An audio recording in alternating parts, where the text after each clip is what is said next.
Hello student, स्वागत है आपका हमारे यूट्यूब चैनल अभी रॉय पीसीएम क्लासेस में। स्टूडेंट, आज फिर नई वीडियो के साथ आज जो हम पढ़ने वाले हैं क्लास 12th की फिजिक्स।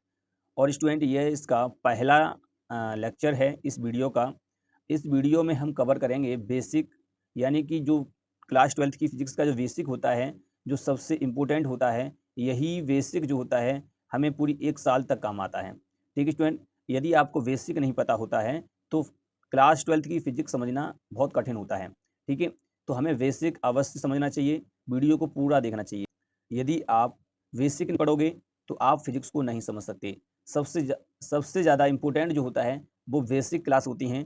जब तक हम फिजिक्स का बेसिक नहीं समझेंगे तब तक हम इसके जो कंसेप्ट हैं उनको नहीं समझ पाएंगे। ठीक है स्टूडेंट, तो हम यहाँ पर जो फिजिक्स पढ़ने वाले हैं वो बेसिक से पढ़ने वाले हैं, शुरुआत से पढ़ने वाले हैं। जैसा कि आपको पता है कि जो बोर्ड एग्जाम हैं 2025 के वो अब समाप्त हो गए हैं। अब नए छात्रों के लिए पुनः 1 साल का संघर्ष हम यहाँ पर शुरू करने वाले हैं। अब हम 1 साल तक आपको वीडियो प्रोवाइड कराते रहेंगे, topic wise topic, lecture wise lecture, प्रत्येक वीडियो को आपको भेजते रहेंगे। ठीक है नहीं, तो बने रहिए वीडियो के एंड तक। यदि चैनल पे नए हो तो चैनल को सब्सक्राइब कर लें, बेल आइकन को प्रेस कर ऑल पे जाकर क्लिक करें ताकि आने वाली वीडियो की नोटिफिकेशन आपको मिलती रहे। स्टूडेंट, यदि आप हमारे चैनल से पढ़ाई करना चाहते हैं तो चैनल को सब्सक्राइब कर बेल आइकन को प्रेस करें और जाकर के ऑल पर क्लिक कर दें ताकि आपको हमारे द्वारा प्रोवाइड कराई गई वीडियो की नोटिफिकेशन आपको मिल सके। ठीक है स्टूडेंट, तो चलते हैं वीडियो को स्टार्ट करते हैं। ये डेमो क्लास है केवल। मैं यहाँ पर आपको समझाना चाहता हूँ कि बेसिक पहले पढ़ना चाहिए। ठीक है नहीं, यदि आप बेसिक नहीं पढ़ोगे तो आप फिजिक्स नहीं समझ सकते, क्योंकि बेसिक सबसे बड़ा हथियार होता है फिजिक्स का। यदि बेसिक तुमको समझ में आता है तो फिजिक्स आराम से समझ सकते हो। ठीक है नहीं, फिजिक्स ज़्यादा कठिन तो नहीं होता है। तो चलिए सबसे पहले हम बात करते हैं यहाँ फिजिक्स के बारे में। तो स्टूडेंट, जो फिजिक्स है, जो हम क्लास 12th में फिजिक्स पढ़ते हैं वो फिजिक्स दो होती हैं। ठीक है नहीं, दो फिजिक्स हैं, एक फर्स्ट बुक है और एक आपकी सेकंड बुक, यानी कि फर्स्ट फिजिक्स और आपकी सेकंड फिजिक्स। फर्स्ट फिजिक्स जो है स्टूडेंट, इसमें हम आवेश के बारे में और आपके इसके प्रभाव यानी कि चुंबक के बारे में, इनके बारे में पढ़ते हैं फर्स्ट फिजिक्स में जाकर के। सेकंड बुक में जब हम जाते हैं तो सेकंड बुक में हम प्रकाश के बारे में पढ़ते हैं। ठीक है नहीं, प्रकाश के बारे में सबसे ज़्यादा अध्ययन किया जाता है। ठीक है नहीं, और परमाणु के बारे में पढ़ते हैं और भी बहुत सारे होते हैं, इलेक्ट्रॉनिक्स डिवाइस जो होते हैं उनके बारे में पढ़ते हैं, सेकंड बुक में जाकर के पढ़ते हैं। तो ये दो बुकें हैं हमारी एनसीईआरटी की, दो बुकें हैं, दोनों बुकों को हमें पढ़ना है। सबसे पहले हम बात करेंगे फर्स्ट बुक की, यानी कि जो फर्स्ट फिजिक्स है एनसीईआरटी की, उसकी बात करेंगे। तो स्टूडेंट, उसमें क्या है कि फर्स्ट फिजिक्स में पहला ही जो यूनिट है वो है स्तर वैद्युतिकीय, स्तर वैद्युतिकीय। ठीक है नहीं, यानी इलेक्ट्रोस्टैटिक्स। ठीक है नहीं, ये आपका क्या है, पहला यूनिट है और इसी का पहला चैप्टर है स्टूडेंट आवेश तथा विद्युत क्षेत्र। ये पहला यूनिट है आपका और इसका जो पहला चैप्टर है वो है आवेश तथा विद्युत क्षेत्र। ठीक है नहीं, आवेश तथा विद्युत क्षेत्र। तो स्टूडेंट, सबसे ज्यादा इंपॉर्टेंट क्लास है ये वाली, जो क्लास है वो सबसे ज्यादा इंपॉर्टेंट है आपके लिए। ठीक है, आप चाहे कहीं पर भी पढ़ो, बेसिक आना चाहिए।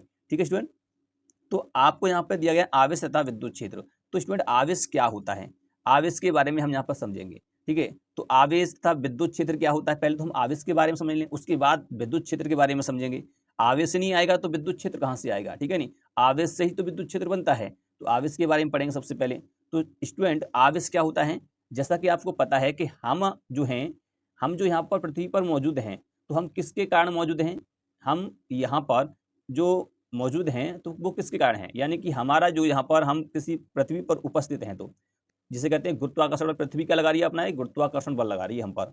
गुरुत्वाकर्षण बल किसके कारण लगता है, द्रव्यमान के कारण लगता है। द्रव्यमान के कारण ही गुरुत्वाकर्षण बल लगता है, यानी कि पृथ्वी का भी एक द्रव्यमान है और जो पिंड है उसका भी द्रव्यमान है। अपने आप को समझ सकते हैं, पृथ्वी पे आप खड़े हैं तो आपके और पृथ्वी के बीच में गुरुत्वाकर्षण बल लग रहा है। गुरुत्वाकर्षण बल के कारण ही तो आप नीचे की तरफ हैं, यानी कि उस पर टिके हुए हैं। वो किस पर निर्भर करता है, गुरुत्वाकर्षण बल जो होता है वो दो चीज पर डिपेंड करता है, यानी कि मास पर डिपेंड करता है और दूरी पर डिपेंड करता है। ठीक है नहीं, दूरी और मास। देखो, आप जो हैं द्रव्यमान और दो पिंडों के बीच जो दो पिंड जो होते हैं उनके द्रव्यमान जो होते हैं उनके बीच में जो बल लगता है उसे कहते हैं गुरुत्वाकर्षण बल। ठीक है नहीं, तो गुरुत्वाकर्षण बल किसके कारण है, द्रव्यमान के कारण है। तो यानी कि द्रव्यमान क्या है, पदार्थ का एक गुण है जो गुरुत्वाकर्षण बल को उत्पन्न करता है। क्या करता है, गुरुत्वाकर्षण बल को उत्पन्न करता है। इसी प्रकार स्टूडेंट, आवेश जो है, आवेश भी एक गुण है। किसका गुण है, पदार्थ का गुण है। ठीक है नहीं, पदार्थ का गुण होता है।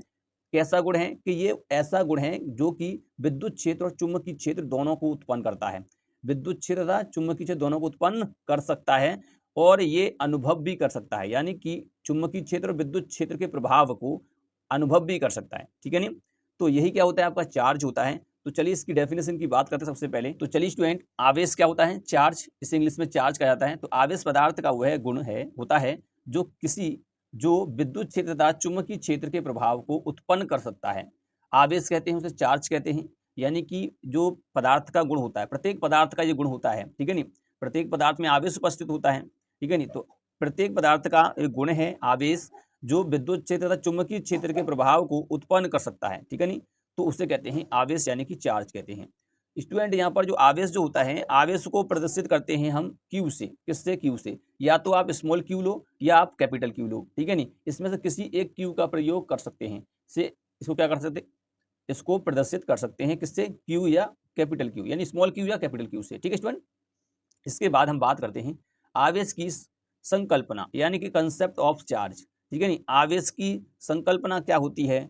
आवेश है क्या चीज, हम कहाँ से उत्पन्न हुआ है, ये उसके बारे में जानते हैं।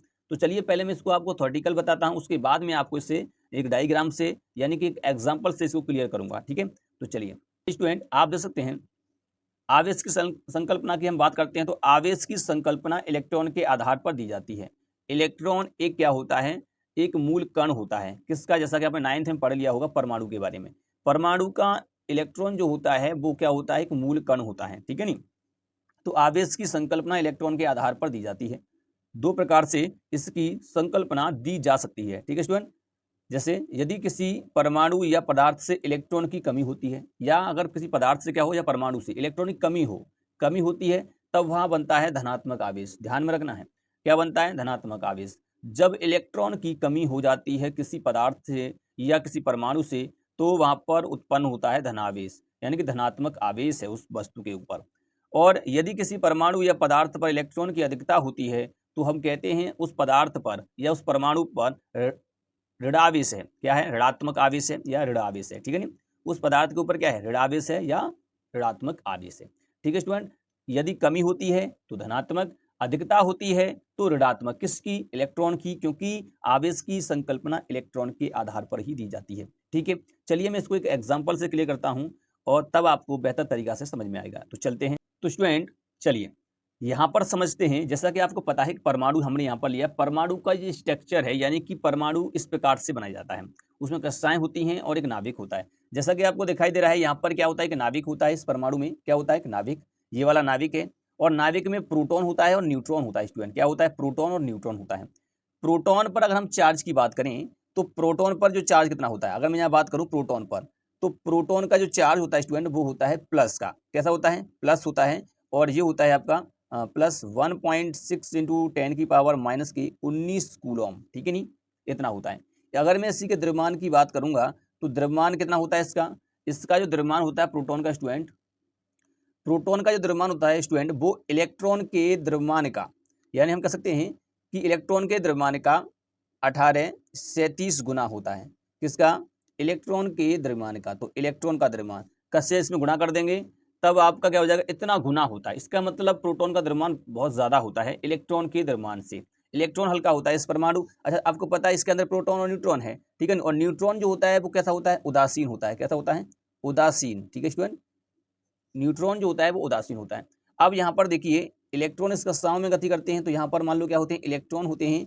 और इलेक्ट्रॉन पर अगर हम चार्ज की बात करें, तो इलेक्ट्रॉन पर जो चार्ज होता है, हम कह सकते हैं कि जो इलेक्ट्रॉन होता है, इलेक्ट्रॉन पर आवेश, इलेक्ट्रॉन पर आवेश कितना होता है? इलेक्ट्रॉन की अगर हम आवेश की बात करेंगे, तो इलेक्ट्रॉन पर आवेश होता है 1.6 इंटू 10 की पावर माइनस के 19 कूलम। और ये माइनस में होता है, नेगेटिव चार्ज होता है इसके ऊपर। इसके अगर हम द्रव्यमान की बात करेंगे स्टूडेंट, वो होता है हमारा यहाँ पर कितना होता है? 9.1 इंटू 10 की पावर माइनस के 31 किलोग्राम। क्या होता है? किलोग्राम होता है, ठीक है नहीं। 9.1 इंटू 10 की पावर माइनस 31 किलोग्राम होता है। अब आप देखिए, प्रोटॉन का द्रव्यमान इलेक्ट्रॉन के द्रव्यमान का इतने गुना है, तो इतने से इसमें गुणा कर दो, आप निकाल सकते हैं प्रोटॉन का द्रव्यमान। तो इलेक्ट्रॉन पर जो चार्ज होता है वो ये होता है। तो आपको समझ में आया होगा यहाँ से कि इलेक्ट्रॉन सबसे हल्का है, ठीक है नहीं। इलेक्ट्रॉन क्या है? हल्का है। तो हल्का होने के कारण स्टूडेंट, इलेक्ट्रॉन हल्का होने के कारण स्टूडेंट इसमें क्या कक्षाओं में गति करता है। और प्रोटॉन और न्यूट्रॉन ये कैसे होते हैं? प्रोटॉन भारी होता है और न्यूट्रॉन उदासीन होता है। ये इसके साथ क्या होते हैं? बॉन्ड बना करके रहते हैं। और ये एक दूसरे से जो बंधन बनाते हैं, इनके बीच में एक बल लगता है, इसे कहते हैं नाभिकीय बल, जो हम सेकंड बुक में पढ़ेंगे, ठीक है स्टूडेंट।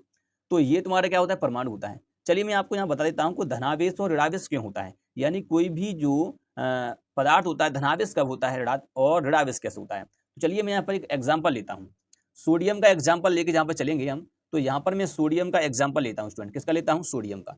तो सोडियम जो होता है, सोडियम आप जानते ही हैं, सोडियम, सोडियम का जो प्रतीक होता है वो Na होता है, और आपको पता है सोडियम का परमाणु क्रमांक 11 होता है। क्या उतना होता है? 11 होता है। ठीक है स्टूडेंट, जब सोडियम का परमाणु क्रमांक 11 है, तो अगर मैं आपसे कहूं कि इस 11 का, यानी कि ये सोडियम तो मैंने दिया है, और इसका इलेक्ट्रॉन विन्यास करेंगे 281 होगा। कितना होगा? 281 होगा। ठीक है, इतना ही तो होगा। इसका मतलब ये है, अगर मैं इसमें बात करूं तो देखो इसमें इलेक्ट्रॉन कितना है? 11, प्रोटॉन कितना है? 11, ठीक है नहीं, और न्यूट्रॉन कितना होगा? 11, और इसका द्रव्यमान होता है स्टूडेंट 23 होता है। ठीक है नहीं, तो इसमें जो न्यूट्रॉन जो होगा आप कैसे निकालेंगे? देखो मैं बताता हूँ, 9th में वैसे तो ये पढ़ाया जाता है, फिर भी मैं आपको यहाँ बता देता हूँ। देखिए जो यहाँ पर होता है वो परमाणु क्रमांक होता है, यानी कि रोल नंबर कहते हैं। जैसे आपका स्कूल में रोल नंबर होगा ना, तो वैसे ही रोल नंबर होता है इसका, 1 2 3 4 5 ऐसे परमाणु रखे हुए होते हैं। तो जो 11 नंबर पे आता है, इसलिए ये रोल नंबर है, इसका परमाणु क्रमांक कहते हैं। तो ये 11 हो गया, और इसके जो ऊपर होता है इसी का दुगुना कर दो, लगभग दुगुना होता है द्रव्यमान। ठीक है नहीं, आपको ऐसे ध्यान रखना है। तो 11 दूनी 22, तो यहाँ पर 23 लगभग क्या होता है कि ये इसका द्रव्यमान जो होता है दुगुना होता है, तो इसका 23 होता है द्रव्यमान। जितना इसमें इलेक्ट्रॉन होगा उतना ही प्रोटॉन होगा। परमाणु क्रमांक की अगर हम बात करते हैं, परमाणु क्रमांक जो होता है स्टूडेंट इसका वो होता है 11, और जितना परमाणु क्रमांक होगा उतना ही इलेक्ट्रॉन होगा, उतना ही प्रोटॉन होगा, ध्यान रखना है। तो इसका कितना इलेक्ट्रॉन हुआ? 11 है। प्रोटॉन कितना हुआ? 11 है। परंतु न्यूट्रॉन 11 नहीं होगा, न्यूट्रॉन तो निकाला जाएगा। 23 में से 11 घटा दो, यानी द्रव्यमान में से परमाणु क्रमांक घटा दो, तो निकल आएगा। कितना निकल के आएगा? आप देख सकते हैं यहाँ पर कितना निकल के आएगा, यहाँ निकल आएगा 12। कितना निकल के आएगा? 12 निकल के आएगा। ठीक है स्टूडेंट, तो इसका न्यूट्रॉन की संख्या कितनी है? 12 है इसके अंदर। कितनी है? 12। ठीक है स्टूडेंट, तो अब यहाँ पर देखिए इलेक्ट्रॉन अभी 11 हैं, प्रोटॉन भी 11 हैं, तो इसका मतलब ये है कि ये चार्ज जो है इस पर नेट चार्ज 0 है, क्योंकि देखो इलेक्ट्रॉन पर होता है नेगेटिव चार्ज, प्रोटॉन पर होता है पॉजिटिव चार्ज, तो इस पे नेगेटिव और ये पॉजिटिव, इसका मतलब ये है कि नेट चार्ज तो शून्य हो गया यहाँ पर सोडियम पर। अब अधिकता कैसे होगी और कमी कैसे होगी? यदि स्टूडेंट सोडियम से क्या होता है? कमी होती है। जैसे मान लो सोडियम जो दिया है और सोडियम से क्या हो जाए? इलेक्ट्रॉन की कमी हो, तो इलेक्ट्रॉन की यहाँ से हुई कमी, एक इलेक्ट्रॉन बाहर निकल गया यहाँ से। जब इलेक्ट्रॉन यहाँ से बाहर निकल जाएगा स्टूडेंट, तो क्या होगा? जब इलेक्ट्रॉन यहाँ से बाहर, आपको पता है यहाँ पर कितना था? ये 11 था, यहाँ पर 11 थे इलेक्ट्रॉन, परंतु जब एक इलेक्ट्रॉन यहाँ से बाहर निकल गया तो क्या होगा? इसके ऊपर क्या आता है? प्लस आता है। इसके ऊपर क्या आता है? प्लस आता है, और प्लस आने के कारण इस पर कितना इलेक्ट्रॉन रह जाता है? क्योंकि अधिकता होने का धनात्मक आवेश होता है। अभी समझाऊंगा ये प्लस कैसे आया है। तो यहाँ पर आपके जो इलेक्ट्रॉन बचे, वो इलेक्ट्रॉन कितना बचेगा? अब परमाणु क्रमांक तो 11 है उसका, परंतु यहाँ पर इलेक्ट्रॉन की संख्या देखो, एक इलेक्ट्रॉन निकल गया तो कितना इलेक्ट्रॉन बचा? देखो यहाँ पर इलेक्ट्रॉन बचा 10, प्रोटॉन तो 11 ही रहेगा, न्यूट्रॉन कितना रहेगा? 12 ही रहेगा। ठीक है नहीं, न्यूट्रॉन की संख्या नहीं बदलेगी, प्रोटॉन संख्या नहीं बदलेगी। आप देखिए यहाँ पे इलेक्ट्रॉन कम हो गया है। अब आप बताइए मुझे कि इस परमाणु पर पॉजिटिव ज्यादा है या नेगेटिव ज्यादा है? तो आप कहोगे कि प्रोटॉन पॉजिटिव होता है तो पॉजिटिव चार्ज ज्यादा है, और यहाँ इलेक्ट्रॉन नेगेटिव होता है, इसका मतलब इलेक्ट्रॉनिक यानी कि नेगेटिव चार्ज है, तो इसका मतलब इसका जो आवेश है वो कम है। तो जिसकी अधिकता होती है उसका ही सिंबल यहाँ पे लिया जाता है। तो पॉजिटिव है तो पॉजिटिव लिया यहाँ पर। अब कितना पॉजिटिव है? एक अधिक है, तो यहाँ पर एक होता है स्टूडेंट, अगर एक को दिखाते नहीं है परंतु, ठीक है नहीं, यहाँ पर एक होता है परंतु एक दिखाते नहीं, यानी +1 होता है, दिखाते नहीं है। तो इसका मतलब ये हुआ कि इलेक्ट्रॉन जब निकलता है तो होता है आपका यहाँ पर पॉजिटिव चार्ज, यानी कि धनात्मक आवेश पदार्थ पर। इलेक्ट्रॉन निकल रहा है, इलेक्ट्रॉन की कमी हो रही है, 2 निकालोगे, 2 निकाल दोगे तो 2 की कमी हो जाएगी, 3 निकाल दोगे 3 की कमी होगी। इस प्रकार से आवेश यहाँ पर आपका बदलता है। समझ में आया? अब चलिए यहाँ पे हम बात करते हैं अधिकता की। तो अधिकता समझते हैं यहाँ पर किस प्रकार से। देखिए क्लोरीन तो आपने देखा है, क्लोरीन परमाणु होता है, क्लोरीन होता है, क्लोरीन का परमाणु क्रमांक 17 होता है।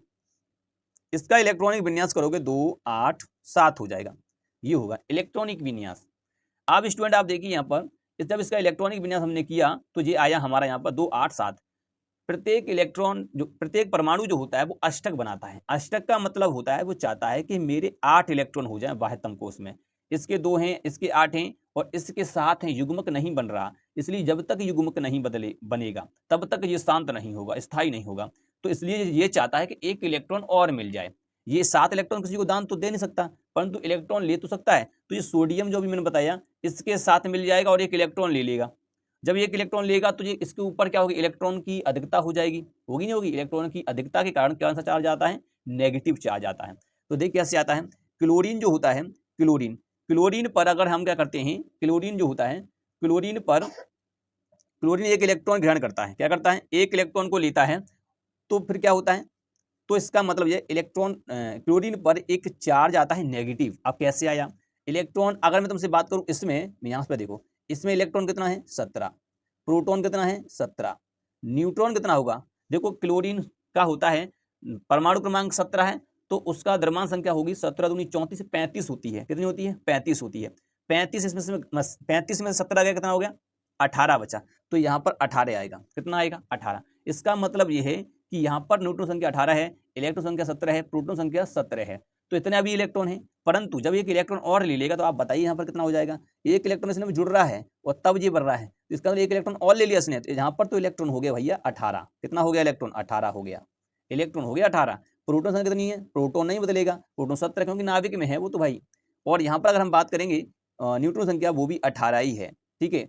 तो अब यहाँ पर आप देखिए, तो यहाँ पर कितने हो गए, ये 18 हो जाएंगे क्योंकि ये जुड़ जाएंगे, ठीक है नहीं, यहाँ पर इलेक्ट्रॉन कितने हो गए 18 हो गए, तो 18 इलेक्ट्रॉन हो गए, कितने इलेक्ट्रॉन की अधिकता है यहाँ पर, इस समीकरण देखिए, इस पर जो कितने इलेक्ट्रॉन हो गए 18 इलेक्ट्रॉन हो गए, क्योंकि एक इलेक्ट्रॉन उसने और ले लिया नेगेटिव चार्ज, ठीक है नहीं, तो ये एक इसमें जुड़ गया, पहले कितना था 17, तो इसका पहले था 17, इसमें एक और जुड़ गया हो गया 18, यानी कि ये वाला बन गया, तो ये इसका ही तो है यहाँ पर, ये तो इसका है, तो इस पर कितना अधिक है, एक अधिक है, यानी कि प्रोटॉन से एक अधिक है, प्रोटॉन से एक अधिक है स्टूडेंट, तो ये हो गया 18। तो इसका मतलब यहाँ पे आएगा एक नेगेटिव, क्योंकि इसने एक ऋण लिया है किसी से, तो इस प्रकार से ये कौन सा चार्ज बन गया, नेगेटिव चार्ज, यानी कि ऋणात्मक चार्ज। तो इस प्रकार से होती है इलेक्ट्रॉन यानी कि आवेश की संकल्पना। धनावेश ऋणावेश किस प्रकार से होता है, ठीक है, जिसकी संख्या ज्यादा होती है वही क्या होता है, चार्ज होता है। इसमें इलेक्ट्रॉन संख्या ज्यादा है तो इस पर नेगेटिव चार्ज, इसमें क्या था, प्रोटॉन संख्या ज्यादा थी तो इसलिए पॉजिटिव चार्ज था, ठीक है नहीं, समझ में आया, तो ये होता है। अब चलते हैं हम यहाँ पर, अब देख लेते हैं कि आवेश जो होते हैं किस प्रकार से व्यवहार करते हैं, आवेश कितने प्रकार के होते हैं, सजातीय आवेश विजातीय आवेश क्या होते हैं उनके बारे में समझ लेते हैं, ठीक है। तो चलते हैं आगे की तरफ। अब हम बात करते हैं सजातीय आवेश और विजातीय आवेश। देखिए यहाँ प्लस प्लस होता है, इसका मतलब प्लस, अभी हमने बताया था आपको सोडियम पर प्लस प्लस था, तो दोनों पॉजिटिव चार्ज थे, यानी कि प्रोटॉन संख्या अधिक है, प्लस प्लस होगा या माइनस माइनस होगा, नेगेटिव नेगेटिव, इसका मतलब इलेक्ट्रॉन इलेक्ट्रॉन की बात कर रहा है, ठीक है, पॉजिटिव पॉजिटिव प्रोटॉन प्रोटॉन की बात कर रहा है, तो यहाँ पॉजिटिव पॉजिटिव इलेक्ट्रॉन इलेक्ट्रॉन है, इसका मतलब ये अलग अलग चार्ज है, कॉमा लगाए देख सकते हैं यहाँ पर, जब पॉजिटिव पॉजिटिव के पास आता है या माइनस माइनस के पास आता है तो क्या होता है, प्रतिकर्षण होता है, प्रतिकर्षण, ठीक है नहीं, ये एक दूसरे को प्रतिकर्षण करते हैं, यानी कि दूर भगाते हैं, प्लस को पास लाएंगे प्लस के पास तो दूर भगाएंगे, माइनस को पास लाएंगे माइनस के पास दूर भगाएगा, तो इस प्रकार से एक दूसरे को दूर भगाते हैं स्टूडेंट, ठीक है नहीं।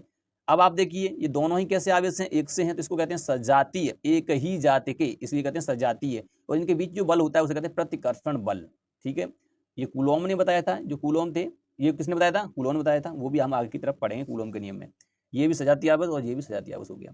इसके बाद देखिए यहाँ पर एक प्लस एक माइनस, एक माइनस एक प्लस, तो यहाँ पर क्या करेंगे जी, एक दूसरे को आकर्षण करेंगे, क्या करेंगे, आकर्षण करेंगे। जैसा कि आप समझ सकते हैं कि एक बॉय है तो एक गर्ल है, ठीक है, एक बॉय और एक गर्ल की ही शादी हो सकती है, ना कि एक बॉय बॉय के साथ, ठीक है, इस प्रकार से आप देख सकते हैं, बॉय बॉय की कभी शादी नहीं हो सकती, ठीक है नहीं। तो इस प्रकार से यहाँ पर है कि जैसे मान लो बॉय बॉय है तो कभी एक दूसरे की तरफ क्या होते हैं, अट्रैक्ट होते हैं, नहीं होते हैं, यानी आकर्षण करते हैं, नहीं करते हैं, एक दूसरे के क्लोज आते हैं, नहीं आते हैं। परंतु अगर एक गर्ल और एक बॉय हो तो क्या करते हैं, अट्रैक्ट होते हैं, यानी कि आकर्षित होते हैं। तो ऐसे यहाँ पे पॉजिटिव और नेगेटिव है, तो इसी प्रकार से क्या है कि यहाँ पर एक दूसरे से क्या होंगे जी, आकर्षण होंगे, यानी कि आपस में मिलेंगे, यानी कि पास आएंगे। तो यहाँ पर वही है, परंतु कैसे विजाती हैं, ये अलग अलग जाति के हैं, यहाँ पर एक प्लस है तो एक माइनस है, एक गर्ल है एक बॉय है, एक बॉय है गर्ल है, ठीक है, इस प्रकार से। तो ये विजातीय आवेश है, तो यहाँ पर क्या हो गया, आकर्षण होगा, बल कौन सा होगा, आकर्षण बल। तो ये होते हैं सजातीय और विजातीय आवेश, एक दूसरे को क्या क्या करते हैं, कैसे करते हैं, ठीक है नहीं। जब समान होंगे तो प्रतिकर्षण, और विपरीत होंगे यानी कि तो वो होंगे आकर्षण, ठीक है, समझ में आया। अब बात कर लेते हैं स्टूडेंट, अब हम यहाँ पर आवेश के मात्रक की बात कर लेते हैं, मात्रक क्या होता है आवेश का, उसके बारे में बात कर लेते हैं। तो चलते हैं, चलिए स्टूडेंट अब बात करते हैं आवेश के मात्रक की। तो आवेश का मात्रक का हम जानते हैं, देखो आवेश का जो धारा का हमने फॉर्मूला पढ़ा है हाई स्कूल में, धारा बराबर जो होता है वो क्या होता है, Q/T होता है, यानी आवेश बटे समय होता है। ये हमने 10th क्लास में पढ़ लिया है। अब यहाँ से आवेश निकालोगे तो क्या निकल जाएगा, आवेश बराबर धारा इंटू समय। धारा का जो मात्रा होता है एम्पियर होता है, समय का मात्रा होता है सेकंड। धारा का मात्रा एम्पियर होता है, समय का मात्रा होता है सेकंड, और जब इसका इसमें गुणा कर देते हैं तो बन जाता है एम्पियर सेकंड, ठीक है। ऐसा ही मात्रा की बात कर रहे हैं हम यहाँ पर, ठीक है ना। इंटरनेशनल यूनिट सिस्टम कहते हैं, यानी कि SI पद्धति जो हर जगह लागू हो, अंतरराष्ट्रीय पद्धति कहते हैं इसको, ठीक है नहीं। तो एम्पियर सेकंड हो गया, इसका जो हो जाएगा, इसको कहते हैं हम कूलॉम, क्या कहते हैं, कूलॉम, ठीक है। तो इसका हम मात्रक जो होता है आवेश का वो कूलॉम होता है, हम सबसे ज्यादा कूलॉम को ही यूज में लेते हैं, ठीक है स्टूडेंट। चलिए अब हम बात करते हैं इसकी सीजीएस पद्धति की। ये अंतरराष्ट्रीय पद्धति थी, एक होती है एमपीएस पद्धति, एक होती है हमारी एफपीएस पद्धति और एक होती है सीजीएस पद्धति। ये 3 पद्धतियां होती हैं, ठीक है नहीं। तो यहाँ पर हम सीजीएस पद्धति मात्र क्या होता है आवेश का, वो होता है स्टेट कूलॉम, क्या होता है, स्टेट कूलॉम, ठीक है। ध्यान में रखना है, पूछे जाते हैं बोर्ड एग्जाम में। अगर यहाँ पे हम एक कूलॉम में कितने स्टेट कूलॉम होते हैं, वे होते हैं आपके यहाँ पर यूनिट लगाएंगे, वो होता है एक कूलॉम में 3 × 10⁹ स्टेट कूलॉम या ESU है, ठीक है नहीं, स्टेट यूनिट कहते हैं इसको, स्टेट कूलॉम भी कहा जाता है, यानी स्टेट कूलॉम। तो यहाँ पर ये तुम्हारा क्या है, ये तुम्हारा है सीजीएस पद्धति मात्र स्टेट कूलॉम होता है, और एक कूलॉम में 3 × 10⁹ स्टेट कूलॉम होता है, ठीक है नहीं, यूनिट कहते हैं मात्रक होता है ये होता है इसका सीजीएस पद्धति मात्रक। अब हम बात करते हैं इसके बड़े मात्रक की। तो स्टूडेंट बड़ा मात्रक जो होता है वो होता है फैराडे, क्या होता है, फैराडे। तो इसका जो बड़ा मात्रक होता है स्टूडेंट वो होता है फैराडे। तो 1 फैराडे में जो होता है 96,500 कूलॉम होते हैं, कितने होते हैं, 96,500 कूलॉम, फैराडे इसका सबसे बड़ा मात्रक होता है। अन्य मात्रक की अगर हम बात कर लें वो छोटे मात्रक होते हैं स्टूडेंट, ये मात्रक जो है सबसे ज्यादा इंपॉर्टेंट है, क्योंकि इससे ही न्यूमेरिकल बनते हैं, इन्हीं का हम प्रयोग करते हैं न्यूमेरिकल में, ठीक है नहीं। जब बदलते हैं हम उसको कूलॉम में बदलते हैं, तो जैसे माइक्रो में दिया होगा, नैनो में दिया होगा, तो उसे हमें कूलॉम में बदलना होगा, तो इसके लिए ये सबसे ज्यादा इंपॉर्टेंट है। तो अन्य छोटे मात्रक जो है इनको भी देख लेते हैं। तो ये छोटे मात्रक आपको दिखाई दे रहे हैं यहाँ पर, ये वाले आपके क्या है, छोटे मात्रक हैं। पहला है नैनो कूलॉम, तो एक नैनो कूलॉम में कितना होता है, 10⁻⁻⁹ कूलॉम, और माइक्रो कूलॉम 10⁻⁻⁶ कूलॉम, और एक होता है पिको कूलॉम 10⁻⁻12 कूलॉम, ठीक है, कितना होता है, 12 कूलॉम। और एक होता है मिली कूलॉम, क्या होता है, मिली कूलॉम, ठीक है स्टूडेंट। तो वो होता है 10⁻³ कूलॉम, ठीक है। इस प्रकार से ये क्या होते हैं आपके अन्य छोटे मात्रक होते हैं, जो कि स्टूडेंट इन्हीं से ही क्या होता है, न्यूमेरिकल होता है, इस प्रकार से पूछे जाते हैं। तो स्टूडेंट यहाँ तक था हमारा आवेश के बारे में। तो यहाँ तक तो आपको समझ में आ चुका होगा, इसको एक बार फिर से देखना ताकि आपको समझ में आ जाए, ठीक है। इसके बाद जो हम पढ़ने वाले हैं वो भी क्या है, बहुत ज़्यादा इंपॉर्टेंट है। बेसिक पहले हम पढ़ेंगे, उसके बाद हम चलेंगे कंसेप्ट पर, ठीक है स्टूडेंट। तो पहले बेसिक आना चाहिए, उसके बाद हमको समझ में आ जाएगा। पहला चैप्टर तुमने ढंग से पढ़ लिया तो गारंटी के साथ कहता हूँ आपको फिजिक्स में कहीं पर भी दिक्कत नहीं होगी, क्योंकि पहला चैप्टर आना चाहिए और अभी की अभी याद होना चाहिए, यानी कि साथ साथ याद करना है तुम्हें, ठीक है।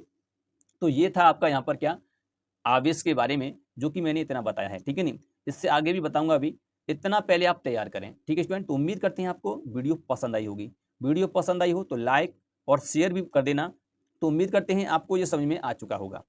यदि समझ में आया है तो वीडियो को लाइक करें और शेयर करें, चैनल को सब्सक्राइब करना ना भूलें, और बेल आइकन पर जाकर के ऑल पर क्लिक कर दें, ताकि आपको वीडियो की नोटिफिकेशन मिल सके, यानी कि हम कोई वीडियो अगर जब अपलोड करते हैं तो उसकी नोटिफिकेशन आपको मिल जाए।